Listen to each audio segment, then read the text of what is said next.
What if the biggest difference between people who succeed and people who don't isn't talent or luck, but something psychological, extreme self-belief, the kind that makes people look delusional right before they prove everyone wrong?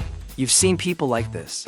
They move differently. They take risks that don't make sense on paper. They act like failure isn't permanent, and somehow, they keep going. So what's actually happening in their minds? Extreme self-belief is not normal confidence. Confidence says, I can do this because I've done something similar before. Extreme self-belief says, I don't know how yet, but I will figure it out. It's not based on proof. It's based on identity. The belief that you are someone who adapts, learns, and keeps moving no matter what happens. And that changes everything, because failure stops being an endpoint and becomes part of the process. Belief doesn't stay in your head. It changes your actions. Two people face the same situation. One thinks, this might not work. The other thinks, I'll figure it out. The first hesitates, overthinks, waits. The second acts, tries, adjusts, repeats. And over time, that difference becomes everything. Because success isn't usually one perfect move. It's staying in the game long enough to figure it out. From the outside, this looks like luck. Like some people just get opportunities. But what you're really seeing is volume. More attempts, more risks, more exposure to failure. They simply don't stop.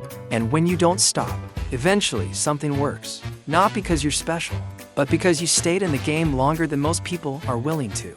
But there's a catch. Extreme self-belief can turn into ego if it's not grounded. And ego ignores feedback. It stops learning. So, real self-belief isn't blind. It's flexible, strong enough to push you forward, but open enough to adjust when reality speaks. So the question is simple. What would you attempt if you truly believed you would figure it out? And what would change if you stopped counting yourself out? And here's something most people miss. Extreme self-belief doesn't mean you never doubt yourself. It means you don't let doubt make decisions for you. Because doubt will always show up. Right before you start. Right when things get hard. Right after you fail. That voice will always say, maybe you're not good enough. Maybe you should stop. Maybe this isn't for you. But people with extreme self-belief don't wait for that voice to disappear.